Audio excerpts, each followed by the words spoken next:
I greet you this morning, Je especially vous the salue ce matin, surtout les jeunes qui sont ici au centre de conférence et dans le monde entier. Vous êtes une génération choisie qui a une destinée et je vous adresse spécialement à vous. Il y a de nombreuses années, alors que nous rendions visite à notre famille en Floride, une tornade s'est abattue non loin de nous. Ce n'était pas aussi grave que l'histoire de frère Rasband. Une femme qui vivait dans un mobil-home s'est enfermée dans la salle de bain par sécurité. Le mobil-home a commencé à être secoué. Peu après, elle a entendu la voix de son voisin. « Je suis ici, dans le salon. » En sortant de la salle de bain, elle s'est rendue compte, à sa grande surprise, que la tornade avait soulevé et emporté son mobil-home dans les airs et qu'il avait atterri parfaitement droit sur le toit du mobil-home de son voisin. Mes jeunes amis, le monde ne va pas planer tranquillement jusqu'à la seconde venue du Sauveur. Les Écritures annoncent que tout sera en commotion. Brigham Young a dit « Il m'a été révélé, au commencement de notre Église, qu'elle se répandrait, prospérerait, grandirait et s'étendrait, et que le pouvoir de Satan augmenterait dans la même mesure que l'Évangile se répandrait parmi les nations de la terre. » Il y a quelque chose de plus inquiétant encore que les prophéties sur les tremblements de terre et les guerres. Ce sont les tourbillons spirituels qui peuvent vous détacher de vos fondations spirituelles et faire retomber votre esprit sur des endroits que vous n'auriez jamais cru possible, parfois même sans que vous vous rendiez compte que vous avez été déplacé. Les pires tourbillons sont les tentations de l'adversaire. Le péché a toujours fait partie du monde, mais il n'a jamais été autant accessible, insatiable et acceptable. Il existe, heureusement, une force puissante qui permet de surmonter les tourbillons du péché. Cela s'appelle le repentir. Tous les tourbillons de la vie ne sont pas de notre fait. Certains viennent des mauvais choix des autres, et certains sont simplement dus à la condition mortelle. Quand il était jeune, Boyke Packer a eu la polio, une maladie handicapante. Quand Aline H. Oaks avait 7 ans, son père est mort subitement. Quand Carol F. McConkie, la présidente générale des jeunes filles, était adolescente, ses parents ont divorcé. Des problèmes, vous en aurez, mais si vous faites confiance à Dieu, ils fortifieront votre foi. Dans la nature, les arbres qui poussent là où il y a du vent deviennent plus forts. Quand le vent fouette un jeune arbre, des forces en lui font 2 choses. Premièrement, elles stimulent les racines afin qu'elles poussent plus vite et s'étendent plus loin. Deuxièmement, les forces intérieures commencent à créer des structures cellulaires qui rendent le tronc et les branches plus épais et plus souples sous la pression du vent. Ces racines et ces branches plus fortes protègent l'arbre des vents qui ne manqueront pas de revenir. Vous êtes infiniment plus précieux qu'un arbre pour Dieu. Vous êtes son fils ou sa fille. Il a fait que votre esprit soit fort et capable de s'adapter aux tourbillons de la vie.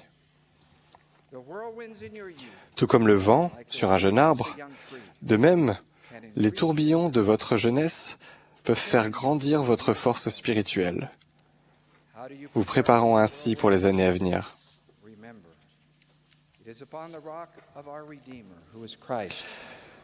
Comment vous préparez aux tempêtes que vous traverserez? Souvenez-vous que c'est sur le roc de votre Rédempteur qui est le Christ, le Fils de Dieu, que vous devez bâtir votre fondation, afin que lorsque le diable enverra ses vents puissants, oui, ses traits et ses tourbillons, lorsque toute sa grêle et sa puissante tempête s'abattront sur vous, cela n'ait aucun pouvoir pour vous entraîner en bas, à cause du roc sur lequel vous êtes bâti. C'est là votre protection contre la tempête. Le président Monson a dit « Alors qu'autrefois les principes de l'Église et ceux de la société étaient essentiellement compatibles, à présent, Il y a un grand fossé entre nous, et il ne cesse de s'élargir. Pour certains, ce gouffre déchaîne de fortes tempêtes spirituelles. Je vais citer un exemple. Le mois dernier, la première présidence et le Collège des 12 ont publié une lettre à l'intention des dirigeants de l'Église du monde entier. Elle disait, entre autres, « Les changements dans la loi civile ne changent, ni ne peuvent changer la loi morale que Dieu a établie. Dieu attend de nous que nous soutenions et respections ses commandements en dépit des opinions divergentes ou des tendances de la société. Sa loi de chasteté est claire. Les rapports sexuels ne sont convenables qu'entre un homme et une femme légitimement mariés.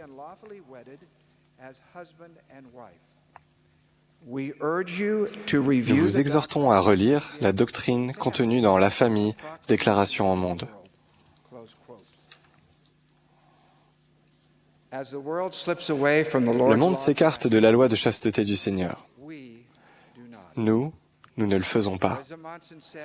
Le président Monson a dit, le Sauveur de l'humanité a dit qu'il était dans le monde, mais pas du monde.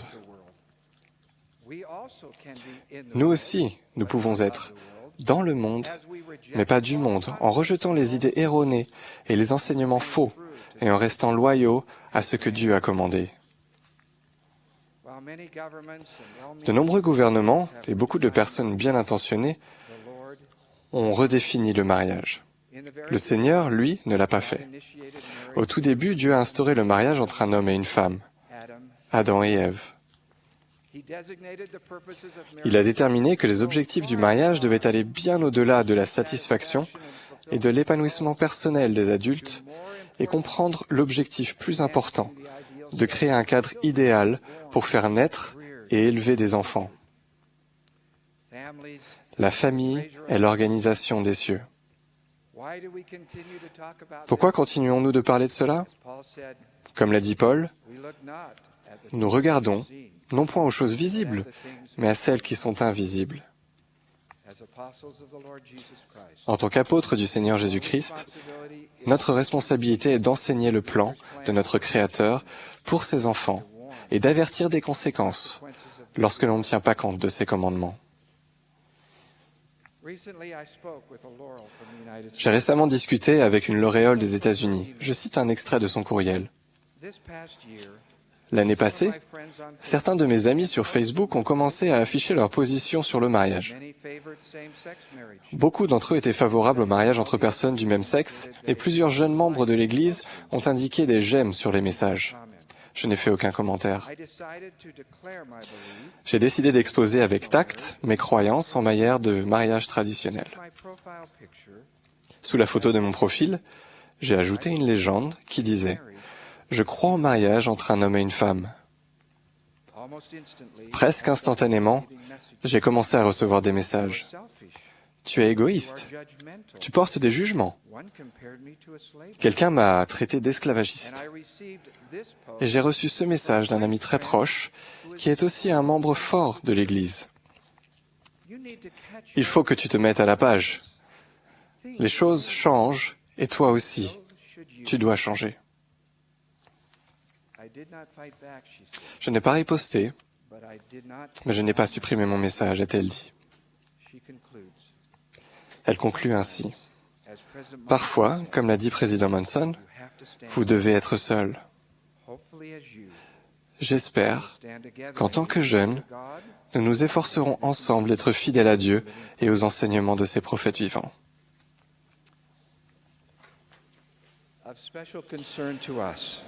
Nous devrions nous préoccuper tout particulièrement des personnes aux prises avec l'attirance pour les personnes du même sexe. C'est un tourbillon d'une vitesse terrible. J'aimerais exprimer mon amour et mon admiration pour les personnes qui font face à cette épreuve de foi courageusement et restent fidèles au commandement de Dieu. Mais chacun, indépendamment de ses décisions et croyances, mérite notre gentillesse et notre considération. Le Seigneur nous enseigne à aimer non seulement nos amis, mais aussi les personnes qui ne sont pas d'accord avec nous, et même celles qui nous rejettent. Il a dit, Si vous aimez ceux qui vous aiment, quelle récompense méritez-vous? Et si vous saluez seulement vos frères, que faites-vous d'extraordinaire? Joseph Smith, le prophète, nous a mis en garde contre la conviction d'être juste et nous a recommandé de laisser notre cœur s'ouvrir aux personnes qui ont une vision du monde différente de la nôtre, même au point de les prendre sur nos épaules. Dans l'évangile de Jésus-Christ, il n'y a pas de place pour la dérision, la moquerie ou le sectarisme. Si vous avez une question à propos d'un conseil des dirigeants de l'Église, discutez de vos préoccupations sincères avec vos parents et vos dirigeants. Vous avez besoin de la force qu'on reçoit en faisant confiance au prophète du Seigneur. Harold Billy a déclaré « Notre seule sécurité en tant que membre de cette Église, c'est d'écouter les paroles et les commandements que le Seigneur donne par l'intermédiaire de son prophète. Certaines choses demanderont de la patience et de la foi. Peut-être n'aimerez-vous pas ce qui sera dit. Peut-être cela sera-t-il en contradiction avec vos opinions politiques, vos idées sociales, vous gênera-t-il dans vos relations sociales. Mais si vous écoutez ces choses, comme si elles sortaient de la bouche du Seigneur lui-même, avec patience et foi, vous avez la promesse que les portes de l'enfer ne prévaudront pas contre vous et que le Seigneur dispersera les pouvoirs des ténèbres devant vous. Une autre grande protection contre les tourbillons de la vie est le livre de Mormon. Quand Henry B. Eyring était adolescent, sa famille est allée s'installer dans une nouvelle ville. Au début, il a trouvé le changement désagréable, il s'est fait peu d'amis. Il avait le sentiment qu'il n'avait pas sa place parmi les enfants de son école. Les tornades tourbillonnaient. Qu'a-t-il fait? Il a mis toute son énergie dans le livre de Mormon, qu'il a relu de nombreuses fois. Des années plus tard, frère Eyring a témoigné « J'aime retourner au livre de Mormon, dont je m'abreuve souvent. » C'est le témoignage écrit le plus puissant que nous ayons, que Jésus est le Christ. Le Seigneur vous a fourni ce don spirituel qui est plus puissant que les tourbillons de l'adversaire.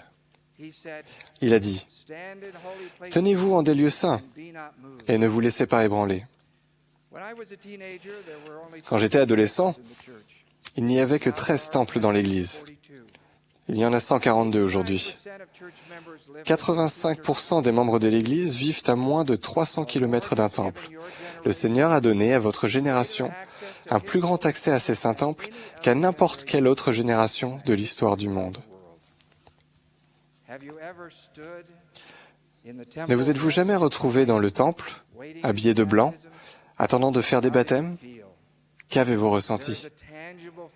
Il y a un sentiment tangible de sainteté dans le temple. La paix du Sauveur apaise les tornades tourbillonnantes du monde.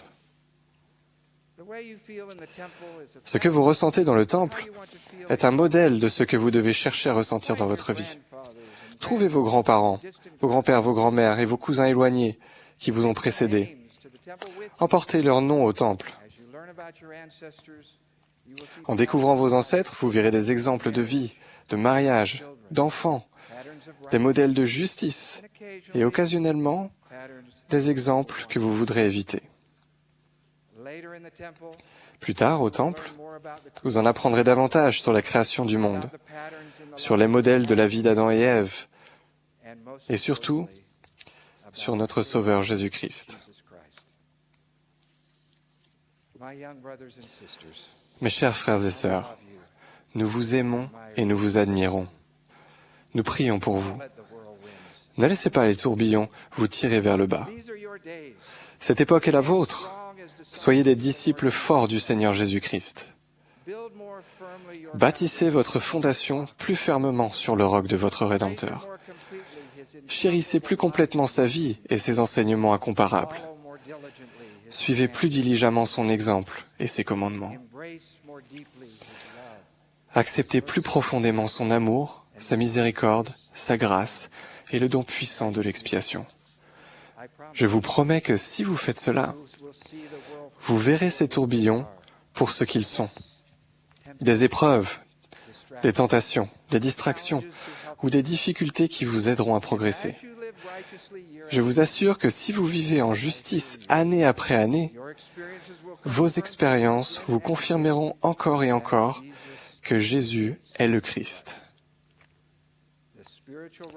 Le roc spirituel sous vos pieds sera solide et sûr. Vous vous réjouirez que Dieu vous ait placé ici pour faire partie de la préparation finale du retour glorieux du Christ. Le Sauveur a dit, « Je ne vous laisserai pas orphelin, je viendrai à vous. » C'est la promesse qu'il vous fait. Je sais que cette promesse est vraie. Je sais qu'il vit. Au nom de Jésus-Christ, Amen.